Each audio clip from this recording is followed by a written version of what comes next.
আর মেয়েকে বিবাহ দিতে আমি রাজি আছি, তুমি গিয়া আল্লাহর হাবিবকে বলো। সে বাকবাকুম হইয়া খুশিতে আত্মাহারা হইয়া আল্লাহর হাবিবের দরবারে চলে গেছে। আল্লাহর হাবিবকে গিয়া বলতেছে, ওগো হাবিব, আপনি যে চিঠি দিয়া আমাকে ওয়াহাব আল মালিকের কাছে পাঠিয়েছিলেন, তিনি তো রাজি হয়ে গেছেন। আল্লাহর হাবিব বলছে, ঠিক আছে, আলহামদুলিল্লাহ, আমিও খুশি হয়ে গেলাম। সে আমার চিঠিকে প্রত্যাখ্যান করে নাই। আমি তো মনে মনে ভাবছিলাম সে আমার চিঠিকে প্রত্যাখ্যান করবে। যাই হোক, ওয়াহাব আল মালিকি আমার কথা রেখেছে, যাও তুমি বিবাহের বাজার করো। বিবাহের বাজার করার জন্য মদিনার বাজারে চলে গেছে। ওই জায়গায় গিয়া তিনি সুন্দর দেখে লাল শাড়ি কিনছে বধূর জন্য, আরো গয়নাগাটি যা কিছু আছে সব কিছু কিনছে। কিনার পরে আল্লাহর হাবিব বিশ্ব নবী সাল্লাল্লাহু আলাইহি ওয়াসাল্লামের কাছে আসবে বিবাহে আবদ্ধ হওয়ার জন্য। এর পূর্ব মুহূর্তেই মদিনার বাজারে আওয়াজ হচ্ছে, আল জিহাদ, আল জিহাদ, আল জিহাদ, জিহাদের জন্য আসো, জিহাদের জন্য আসো। সাআদ আস-সাঈ রাদিয়াল্লাহু তাআলা আনহু তিনি যখন এই আওয়াজ শুনলেন, তার কানের ভিতরে আওয়াজ পৌঁছে গেছে। তিনি ওই সুন্দরী তার রমণীর জন্য যে লাল বেনারসি কিনেছিলেন, ওই বেনারসি পরে শরীরের ভিতরে এমন ভাবে জপটাইয়া তিনি গুড়ার ভিতরে সওয়ার হইয়া তিনি জিহাদের ময়দানে চলে গেলেন। সাহাবীরা দেখতেছে একজন লাল কাপড় পরা একজন লোক, চেহারাটা ঢাকা, কেউ চিনতে পারছে না। জিহাদের ময়দানে যুদ্ধ করার জন্য সে ঝাঁপিয়ে পড়েছে। এক পর্যায়ে জিহাদ করতে করতে করতে করতে কাফেরদের হাতে শহীদ হয়ে যায়। বলবেন না সুবহানাল্লাহ? জিহাদ করতে করতে করতে এক পর্যায়ে তিনি কাফেরদের হাতে তিনি শহীদ হয়ে যান। জিহাদ যখন শেষ হয়ে গেছে, আল্লাহর হাবিবের দরবারে সাহাবীদের লাশ সারিবদ্ধভাবে শোয়ানো হয়েছে। আল্লাহর হাবিব বলতেছেন, এই যে এখানে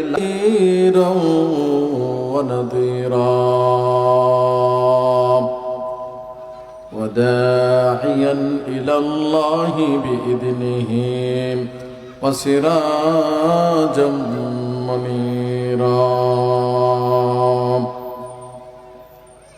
أما بعد فأعوذ بالله من الشيطان الرجيم بسم الله الرحمن الرحيم شهر رمضان الذي أنزل فيه القرآن وقال النبي صلى الله عليه وسلم من صام رمضان إيمانا واحتسابا غفر له ما تقدم من ذنبه وقال النبي صلى الله عليه وسلم إذا كان ليلة النصف من شعبان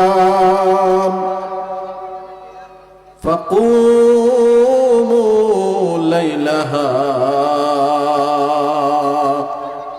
وصوموا نهارا أو كما قال عليه الصلاة والسلام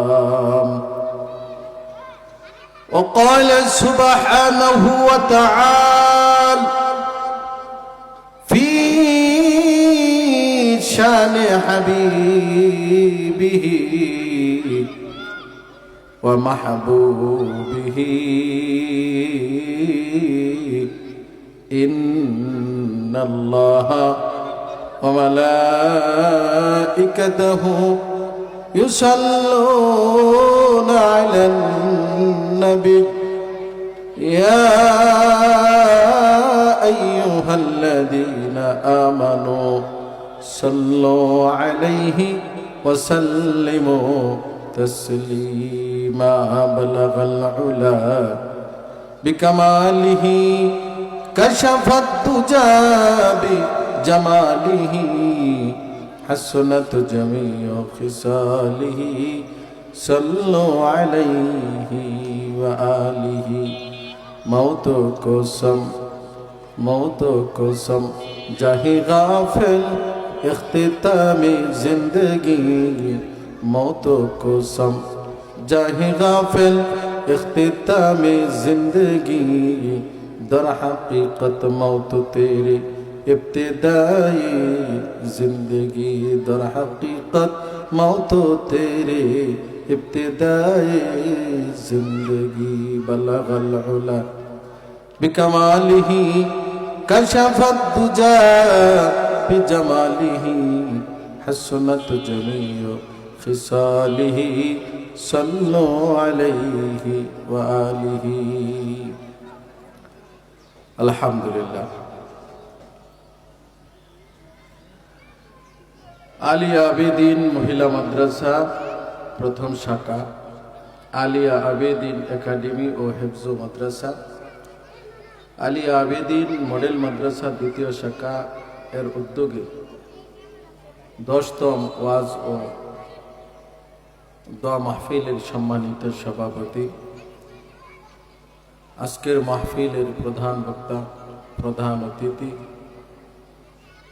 বিভিন্ন জায়গা থেকে আগত হক্কানি রব্বানি উলামায়ে কেরাম, আমার সামনে বসমান যুবক ভাই, সাদা দাড়ি বিশিষ্ট মুরব্বিয়ানে আজম, পর্দার আড়ালে অবস্থানরত আমার শ্রদ্ধেয় সম্মানিত মা ও বোনেরা, আল্লাহ তাআলার দরবারে লক্ষ কোটি শুকরিয়া যে মহান মালিক আপনাকে আমাকে আজকে মাজালিসুর রহমান রহমতের বাগানে আল্লাহ তাআলা আমাদেরকে নিয়ে এসেছেন এবং আজকের আলিয়া আবেদিন মাদ্রাসার পক্ষ থেকে আজকের এই সুন্দর অধিবেশনের আয়োজনের তৌফিক দিয়েছেন। এই জন্য অন্তরে অন্তরে স্থল থেকে সকলে বলি আলহামদুলিল্লাহ। সম্মানিত উপস্থিতি ও এলাকাবাসী, আল্লাহ পাক রব্বুল আলামিন আপনাকে আমাকে এই দুনিয়াতে প্রেরণ করেছেন আশরাফুল মাখলুকাত হিসাবে। আশরাফুল মাখলুকাত হিসাবেই শুধু এই দুনিয়াতে প্রেরণ করেই তিনি ক্ষান্ত হন নাই, বরং আপনাকে আমাকে এই দুনিয়াতে যত নবী রাসূল প্রেরণ করেছেন তন্মধ্য থেকে সর্বশ্রেষ্ঠ সাইয়্যিদুল মুরসালিন খাতামুন নবিয়্যিন আউয়ালিন ও আখিরিন মদিনাহ কা তাজদার জনাবে মুহাম্মদুর রাসূলুল্লাহ সাল্লাল্লাহু আলাইহি ওয়াসাল্লামের উম্মত বানিয়ে আপনাকে আমাকে মুসলমানের ঘরে জন্ম দিয়ে এই দুনিয়াতে প্রেরণ করেছেন। চিৎকার দেয়া বলেন আলহামদুলিল্লাহ। সম্মানিত উপস্থিতি, আজকের এই আয়োজন অত্র অঞ্চলের জন্য এক বরকতপূর্ণ। আজকের এই কোরআনের আয়োজন, আজকের এই হাদিসের আয়োজন এই এলাকাবাসীর জন্য রহমত স্বরূপ। এই জন্য আমাদের সকলের প্রস্তুতি নিয়ে আমাদের এই মাহফিলকে কিভাবে সুন্দর করে শেষ করা যায় সেই প্রস্তুতি নিয়ে আমরা সকলেই আজকের পরিপূর্ণ এই মাহফিলের কৃতজ্ঞতা জ্ঞাপন হাতে আমরা সকলেই মাহফিলে অবশ্যই আমরা চলে আসব। যদি আসি তাতে আমাদের পরিপূর্ণ কৃতজ্ঞতা জ্ঞাপন হবে। আর আজকের মাহফিল এটা কোরআন এবং হাদিসের মাহফিল। এই তাম জগতের ভিতরে যত ধরনের অনুষ্ঠান হয়, যত ধরনের আয়োজন হয়, তন মধ্য থেকে পৃথিবীর বুকে, পৃথিবীর যে কোনো স্থানে, পৃথিবীর যে কোনো জায়গায় কোরআন এবং হাদিসের আলোচনা করা হয়, ওই সমস্ত কোরআন এবং হাদিসের ওই মজমা, ওই বৈঠক, এটা এত দামি, আল্লাহ পাক রব্বুল আলামিন একদল ফেরেশতাকে দায়িত্ব দেন যে বৈঠক শেষ হওয়ার আগ পর্যন্ত যেন তারা ওই বৈঠককে চতুর্দিকে তারা বেষ্টন করে রাখে। মাহফিল শেষ হওয়ার আগ পর্যন্ত একদল ফেরেশতারা ওই মাহফিলের চতুর্দিকে বেষ্টিত থাকে এবং আল্লাহ পাক রব্বুল আলামিন তার কুদরতিভাবে ওই জায়গার ভিতরে আল্লাহ তাআলার তরফ থেকে রহমতের বৃষ্টি বর্ষণ করতে থাকেন। বলেন না সুবহানাল্লাহ। এই জন্য মুহতারাম হাজিরিন, আমি বলবো আজকের এই মজমা অত্যন্ত দামি, অত্যন্ত গুরুত্বপূর্ণ এক কোরআনের আয়োজন, হাদিসের আয়োজন। এই জন্য আমরা যথাসম্ভব আমরা এই প্যান্ডেলের নিচে চলে আসব। মুহতারাম হাজিরিন, আমি আপনাদের সম্মুখে পবিত্র কোরআনের একখানা আয়াতে কারিমা তেলাওয়াত করেছি। বিশ্ব নবীর অসংখ্য অগণিত হাদিস থেকে ছোট্ট একটা হাদিসের টুকরা আমি আপনাদের সামনে পাঠ করেছি। আল্লাহ তাআলা যদি তৌফিক দান করেন, কোরআন এবং হাদিসের আলোকে আপনাদের সামনে কিছু আলোচনার চেষ্টা করব। আমা তৌফিক ইল্লা বিল্লাহ।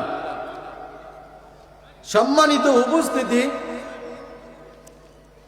আমরা এই বর্তমানে যে মাসে অবস্থান করছি, এই মাসটার নাম হচ্ছে শাবান মাস। মাসটার নাম কি? শাবান। এই মাসের নাম হচ্ছে শাবান মাস। শাবান মাসের পূর্বের মাসের নাম হচ্ছে রজব।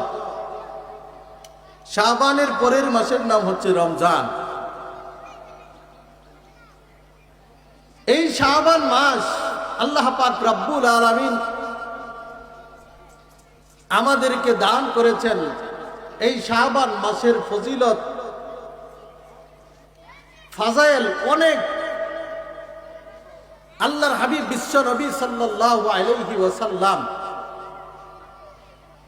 শাবান মাসে এত পরিমাণ তিনি রোজা রাখতেন, এত পরিমাণ তিনি ইবাদত করতেন। একজন সাহাবী উসামা ইবনে যায়েদ আল্লাহর হাবিবের দরবারে আয়েশা বলতেছে, ওগো আল্লাহর নবী, আপনি এই শাবান মাস আসলে এত পরিমাণ রোজা কেন রাখেন? আল্লাহর হাবিব বিশ্ব নবী সাল্লাল্লাহু আলাইহি ওয়াসাল্লাম তিনি বলেন, শুনো হে সাহাবী, এই শাবান মাস হচ্ছে এমন একটা মাস যে রমজানের আগে এবং রজবের পরে মধ্যবর্তী একটা মাস। এই মাস আল্লাহ তাআলার কাছে এতই গুরুত্বপূর্ণ যে এই মাসের প্রত্যেকটা দিনের আমাল, এই দিবসের প্রত্যেকটা দিনের কর্মকাণ্ড, এই মাসের প্রত্যেকটা দিন অথবা রাত্রের যত কারগুজারি আছে, সমস্ত আমাল আল্লাহ পাক রব্বুল আলামিনের কাছে প্রতিদিনের হিসাব প্রতিদিন ফেরেশতারা দিয়া থাকেন। চিৎকার দিয়ে বলেন সুবহানাল্লাহ। এই জন্য আমি মুহাম্মদ সাল্লাল্লাহু আলাইহি ওয়াসাল্লাম, আমি মুহাম্মদ চাই যেন আমার প্রতিদিনের আমাল আল্লাহ তাআলার কাছে এমন অবস্থায় পৌঁছক যে আমি যেন রোজাদার। বলবেন না সুবহানাল্লাহ? পূর্ণ বৎসরের প্রত্যেকটা দিনের আমল প্রত্যেক দিন যায় না, কিন্তু শাবান মাসের প্রত্যেকটা দিনের আমল আল্লাহ তাআলার কাছে পৌঁছে। বলেন যে আমি চাই আমার আমলগুলা আল্লাহ তাআলার কাছে পৌঁছক এমন অবস্থায় যে আমি রোজাদার। এই জন্য আল্লাহর হাবিব বিশ্বনবী সাল্লাল্লাহু আলাইহি ওয়াসাল্লাম রমজানের পরে বাকি 11 মাসের ভিতরে সবচেয়ে বেশি রোজা রাখতেন এই শাবান মাসে। বলেন না সুবহানাল্লাহ। শুধু তাই নয়, এই শাবান মাসে বেশি বেশি তিনি রোজা রাখতেন। এক তো ফাজেল এবং ফজিলত আছেনই, কিন্তু আরেকটা কারণ হচ্ছে যে আমাদের এই শাবানের পরে যে মাস, ওই মাসের নাম হচ্ছে রমজান।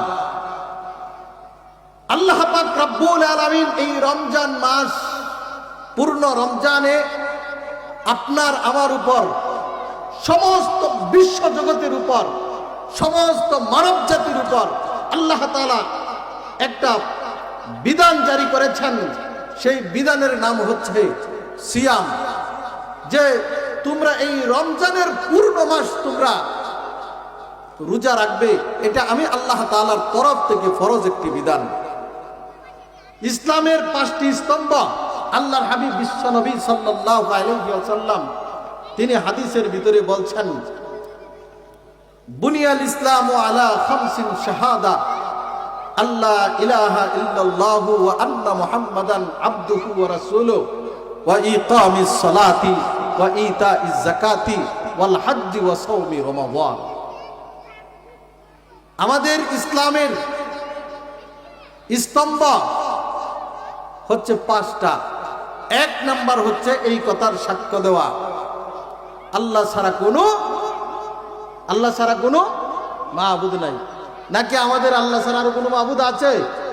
আপনাদের আছে নাকি? যারা বহুত্ববাদে বিশ্বাসী, যারা এক আল্লাহকে মানে না, যারা বহুত্ববাদে বিশ্বাস করে, তাদের প্রকৃতপক্ষে ঈমান নাই, তারা ঈমান হারা। তাদের মৃত্যুর পরে কোনো জান্নাত, তাদের সুঘ্রাণও পাবে না, তারা জান্নাতের ধারে কাছেও যাইতে পারে না। কথা বলেন ঠিক না ঠিক? সম্মানিত হাজিরিন, বহুত্ববাদের যারা বিশ্বাস করে, যারা একত্ববাদ বিশ্বাস করে না, এই তামাম বিশ্ব জগতে তারা যদি হাজারো গণতন্ত্রের ফাও বুলি বলে আমাদের ইসলাম বলে যে একমাত্র ধর্ম হচ্ছে আল্লাহ তাআলার তরফ থেকে ইসলাম, ইন্নাদ-দীনা ইনদাল্লাহিল ইসলাম, আল্লাহ তাআলার কাছে একমাত্র মনোনীত ধর্মের নাম ইসলাম। আর ইসলামের প্রথম শিক্ষা হচ্ছে এইটা, আমাদের ইসলামের প্রথম বুনিয়াদ হচ্ছে এইটা, আল্লাহ ইলাহা ইল্লাল্লাহু ওয়া আন্না মুহাম্মাদান আবদুহু ওয়া রাসূলুহু। আল্লাহ ছাড়া কোনো মাবুদ নাই এবং সর্বশেষ নবী জনাবে মুহাম্মদুর রাসূলুল্লাহ সাল্লাল্লাহু আলাইহি ওয়াসাল্লাম, তিনি শেষ নবী, তারপরে আর কোনো নবী নাই। কথা বলেন ঠিক না ঠিক? মুহতারাম হাজরিন, আজকে আমরা গণতন্ত্র আমাদের মাঝে এমন ভাবে প্রবেশ করেছে, আজকে আমরা যারা মুসলমান তাদের কাছে ইসলামের কথা, হাদিসের কথা আপনি তুলে ধরবেন, তাদের কাছে আজকে তিক্ত লাগে। গণতন্ত্র আজকে তাদের কাছে খুব স্বাদ লাগে, খুব সুস্বাদু লাগে। মুহতারাম হাজরিন, 100 বছর পূর্বেও আমাদের এই ভারতবর্ষ ইসলামী হুকুমত ছিল, খেলাফত প্রতিষ্ঠা ছিল, কিন্তু এক সময় ব্রিটিশরা দেখছে যে আজকে যদি এইভাবে ইসলামের খেদমত চলতে থাকে, একদিন আমাদের দাদাগিরি আর চলবে না, মুসলমানদের রাজত্ব তাম বিশ্বজগতে চলবে। তখন আমাদেরকে কান ধরে উঠবোস করাবে, একবার বসাবে, একবার উঠাবে। যদি তারা বলে বসো, তাহলে আমাদের বসতে হবে। যদি তারা বলে যে উঠো, তখন আমাদের উঠতে হবে। তাই তারা এই গণতন্ত্রের যে এক মেডিসিন, এটা আজকে আমাদের সরল মুসলমানদের ভিতরে ঢুকাইয়া দিছে। আর আমাদের প্রধান যে হাতিয়ার কুরআন এবং সুন্নাহ, এই দুইটা থেকে আমরা সরে গিয়েছি, যার কারণে আজকে তাম বিশ্ব জগতে মুসলমানরা মার খাচ্ছে, মা বোনরা ইজ্জত হনন করছে। আজকে হাজার হাজার মানুষ তারা শহীদ করে দিচ্ছে কেবলমাত্র একটা ত্রুটির কারণে। আমরা কুরআন এবং সুন্নাহর অনেক অনেক অনেক পিছনে চলে গেছি। চিৎকার দিয়ে বলেন ঠিক না বেঠিক? এই জন্য আমাদের কুরআন এবং সুন্নাহকে পরিপূর্ণভাবে ধারণ করতে হবে। আল্লাহর হাবিব বিশ্ব নবী সাল্লাল্লাহু আলাইহি ওয়াসাল্লাম তিনি বলছেন, মান তারাকা সালাতান মাকতুবাতান মুতাআম্মিদান ফাকাদ কাফ। আল্লাহর হাবিব বিশ্ব নবী সাল্লাল্লাহু আলাইহি ওয়াসাল্লাম তিনি বলছেন, তারাকতু ফীকুম আমরাইন লান তাদিল্লু মা তামাসসাকতুম বিহিমা কিতাবাল্লাহি ওয়া সুন্নাত রাসূলি। আল্লাহর হাবিব বলেন, আমি তোমাদের মাঝে দুইটা জিনিস রেখে গেলাম। এক নাম্বার জিনিস হচ্ছে আল্লাহ তাআলার কোরআন, আরেকটা হচ্ছে আমার সুন্নাত। এই দুইটা জিনিস যদি তোমরা পরিপূর্ণভাবে ধারণ করতে পারো, তোমরা যদি বুকে আঁকড়ে রাখতে পারো, তাহলে কোনোদিন তোমরা লাঞ্ছিত হবে না, পথভ্রষ্ট হবে না, অপমানিত হবে না, পদদলিত হবে না। চিৎকার দিয়ে বলেন ঠিক না বেঠে? এই জন্য আমাদের কোরআন ধরতে হবে, রাসূলের সুন্নাত আমাদের গ্রহণ করতে হবে, তাহলে আমরা পরিপূর্ণ মুসলমান দাবি করতে পারবো। আর যতক্ষণ পর্যন্ত আমরা কোরআন এবং সুন্নাহর প্রকৃত দ্বারস্থ না হইতে পারবো, ততদিন পর্যন্ত আমরা ইসলামের ভিতরে সঠিকভাবে দীক্ষিত হইতে পারবো না এবং কাটি মুসলমানও হইতে পারবো না। মুহতারাম হাজিরিন, কথা অনেক লম্বা হয়ে যাবে এইদিকে বলতে গেলে যে গণতন্ত্র আমাদের থেকে কি কেড়ে নিয়েছে। গণতন্ত্র আজকে আপনার আমার স্বকীয়তা কেড়ে নিয়েছে। আজকে আপনার আমার মহামূল্যবান যে ঈমান ছিল, ঈমানকে হনন করে নিয়েছে। গণতন্ত্র কুরআন সুন্নাহর রীতিনীতি কেড়ে নিয়েছে। আজকে সমাজের ভিতরে দেখেন, নারী পুরুষ অবাধে বিভিন্ন জায়গায় চলাফেরা করে, বিভিন্ন জায়গায় জিনা ব্যভিচারে লিপ্ত হয়, বিভিন্ন জায়গায় বোটানিক্যাল গার্ডেনের দিকে দৃষ্টি দেন, ইকুফার রমনা পার্কের দিকে দৃষ্টি দেন। হাজার হাজার ছেলে মেয়ে একসাথে রমনার বটমূলে বিভিন্ন জায়গায় তারা বসে বসে অবাধে তারা মিলামিশা করে। সরকার তাদেরকে প্রটোকল দেয়, সরকার তাদেরকে পাহারাদারি করে। আজকে এই সমাজের ভিতরে আপনার আমার সন্তানকে যদি উপযুক্ত বয়স হওয়ার পর বিবাহ দেই, 18 বছর আগে বা 22 বছর আগে বিবাহ বন্ধনে তাদেরকে আবদ্ধ করাইতে চাই, তখন তাদের বিবাহ তো বন্ধ হয়, এমনকি প্রশাসনিক ভাবে তাদেরকে হস্তক্ষেপ করে তাদেরকে জেলখানায় আবদ্ধ করা হয়। মুহতারাম হাজিরিন, তাহলে দেখেন আজকে ইসলাম যেটাকে বৈধতা দিয়েছে, আজকে গণতন্ত্র আজকে সেই ইসলামকে আজকে কঠোরভাবে হস্তক্ষেপ করছে। মুসলমানদের বৈধ যে শাসন ছিল, এই বৈধ শাসনকে আজকে তারা কেড়ে নিচ্ছে। আজকে জিনা ব্যভিচারের আজকে দেশকে গোটা দেশ কি দেশ আজকে তারা জিনা ব্যভিচার দিয়ে তারা ভরপুর করছে। তারা জানে যখন মুসলমান হোক, ইহুদি নাসারা খ্রিস্টান, তাদের ভিতরে জিনার সয়লাভ হবে, তখন আর মুসলমানিত্ব চলবে না, ইসলামের পরিপূর্ণ বিধান আর পরিপূর্ণভাবে চলতে পারে না। আর এইটাই বাস্তবতা। ইসলামকে সর্বপ্রথম নষ্ট করার 1 নম্বর হাতিয়ার হচ্ছে সমাজে জিনা ব্যভিচার ছড়িয়ে দেওয়া। কথা বলেন ঠিক না বেঠিক? এই জন্য সম্মানিত হাজিরিন, আপনাকে আমাকে ইসলামের পথে আসতে হবে, আপনাকে আমাকে কুরআন সুন্নাহর পথে আসতে হবে, আপনাকে আমাকে কোরআনের রীতিনীতি মেনেই চলতে হবে। যদি আমরা কোরআন এবং সুন্নাহ নিয়ে প্রকৃতপক্ষে চলতে পারি, তাহলে আমি খাঁটি মুসলমান, খাঁটি ইমানদার। আর যদি আমি কোরআন এবং সুন্নাহর কথা বললে শরীর চলে, তাহলে বুঝতে হবে আপনার আমার ভিতরে নিফাকি আছে। কথা বলেন ঠিক না বেটে? সম্মানিত হাজিরিন, আল্লাহর হাবিবকে আমরাও ভালোবাসি, সাহাবায়ে কেরামও ভালোবাসছেন, আমরা ভালোবাসি, কেবলমাত্র নামে আশেক। আমরা বিভিন্ন জায়গায় দেখেন না, কিছুদিন পর পর কিছু নাস্তিক বাইরা, কিছু মুরতাদ বাইরা, আপনার আমার কলিজার টুকরা সাইয়্যিদুল মুরসালিন, ওনাকে নিয়ে কটূক্তি করে ওনার চরিত্রের ভিতরে কালিমা লিপন করতে চাই।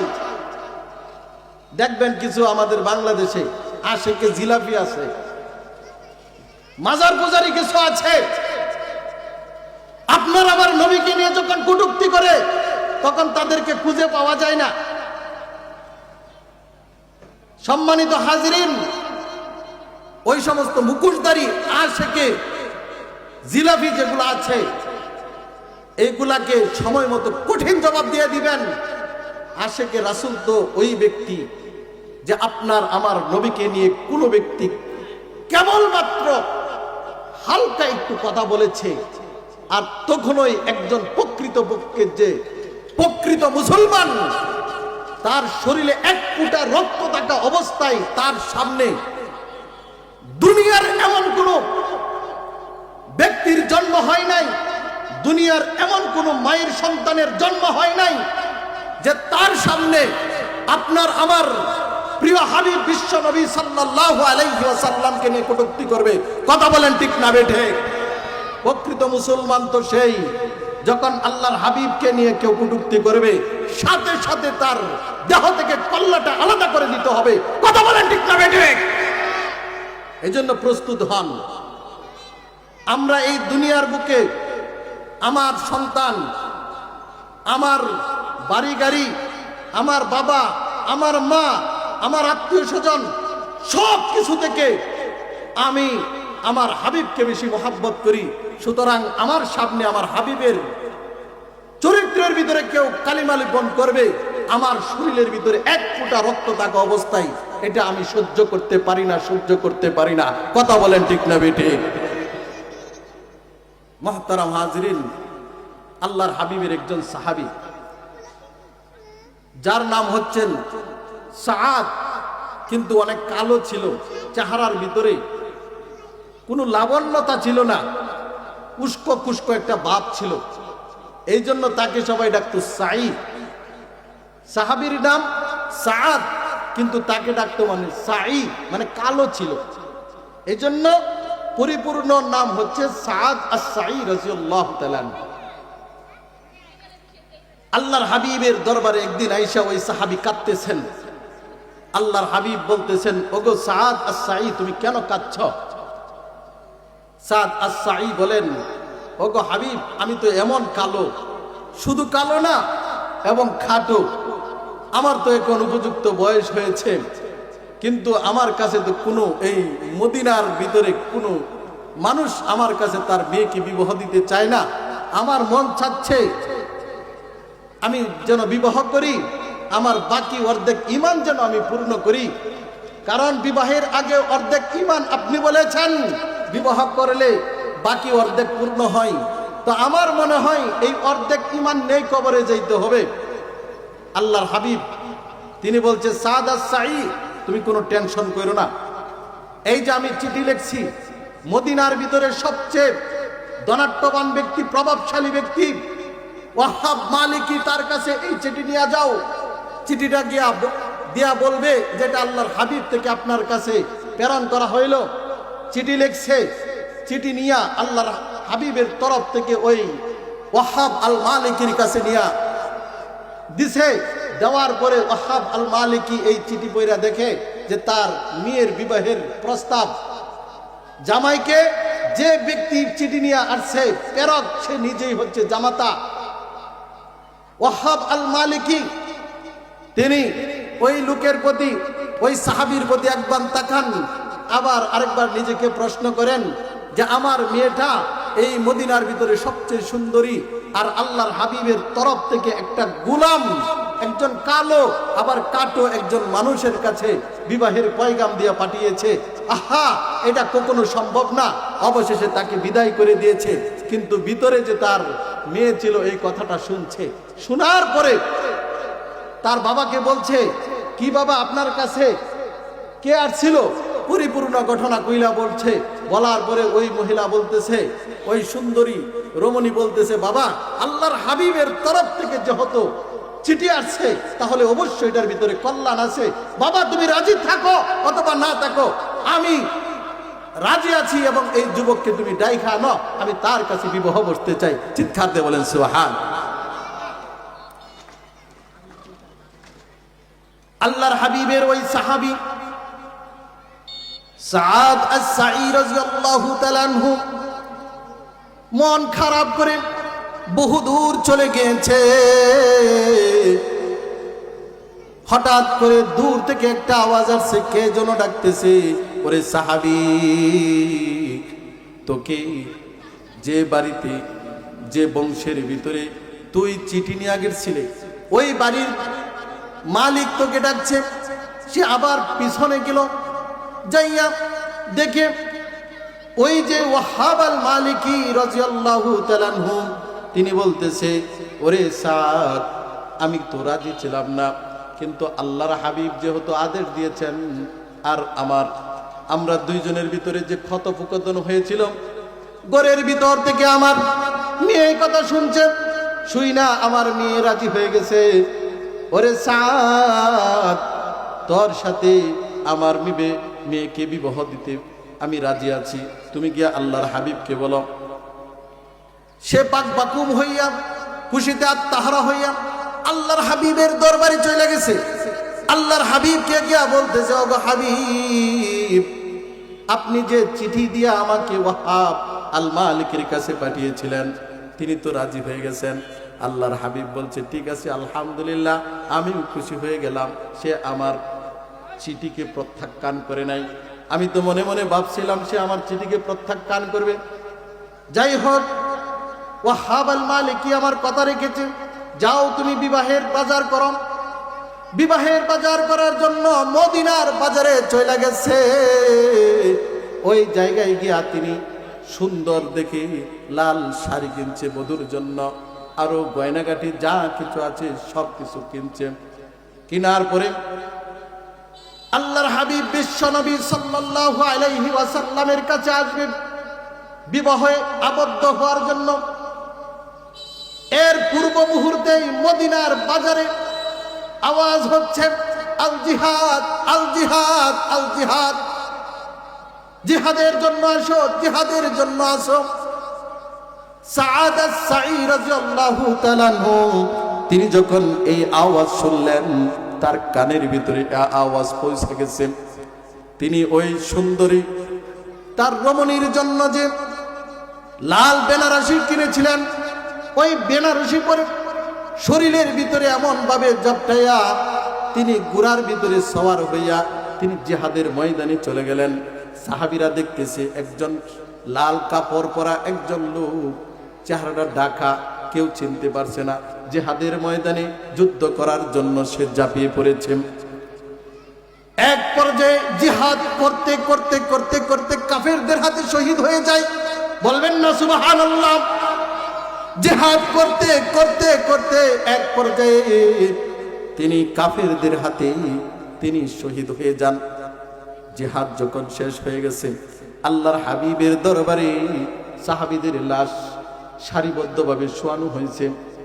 আল্লাহর হাবিব বলতেছেন, এই যে এখানে লাশগুলো একত্র করা হয়েছে, এখানে তো একটা লাশ অনুপস্থিত আছে। সাহাবায়ে কেরাম খুঁজতে বের হইলেন। এক পর্যায়ে গিয়া দেখেন এক সাইডে এক জায়গার ভিতরে ওই লাল বেনারসি পরে যে লোকটা জিহাদে অবতীর্ণ হয়েছিল ওই লোকটা পরে আছে, চেহারাটা ঢাকা, কাপড়টা গলছে কইলা দেখে, যাকে আল্লাহর হাবিব মদিনার বাজারে বিবাহের বাজার করার জন্য পাঠিয়েছিলেন, ওই লোকটাই আস-সাআদ আস-সাঈ। আল্লাহর হাবিবের দরবারে নিয়ে আসলেন। আল্লাহর হাবিব একবার সাআদ আস-সাঈর চেহারার দিকে তাকান, তাকায়া তিনি কাঁদতেছেন আর কাঁদতেছেন। আবার আসমানের দিকে তাকাইয়া তিনি আবার হাসতেছেন। অন্যান্য সাহাবারা জিজ্ঞাসা করলেন, ওগো হাবিব, আপনি একবার আপনার সাহাবী সাআদের চেহারার প্রতি তাকাইয়া ক্রন্দন করলেন, আবার আসমানের দিকে তাকাইয়া আপনি হাসলেন, কারণ কি?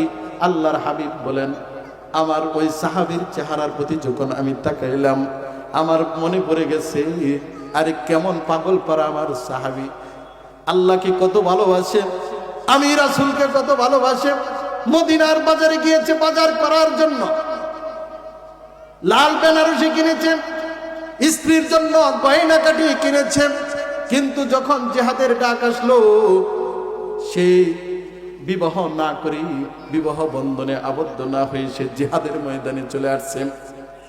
কত মোহাব্বত করেছে ওই সাহাবী, এই জন্য সে যে আমাকে ভালোবাসছে, আল্লাহকে ভালোবাসছে, আল্লাহ এবং রাসূলকে প্রাধান্য দিয়েছে, এই জন্য তার চেহারার প্রতি তাকাইয়া আমি কেঁদে দিয়েছি। চিৎকার দিয়ে বলেন সুবহানাল্লাহ। আবার আসমানের দিকে যখন তাকাইলাম, আল্লাহ তাআলার তরফ থেকে সুসংবাদ আসছে, ওগো নবীজি, আপনার ওই যে সাহাবী সাআদ, তার প্রতি আমি আল্লাহ খুশি হয়ে গেলাম।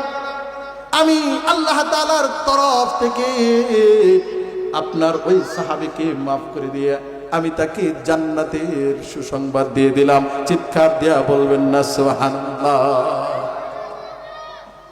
কত আশেক ছিলেন।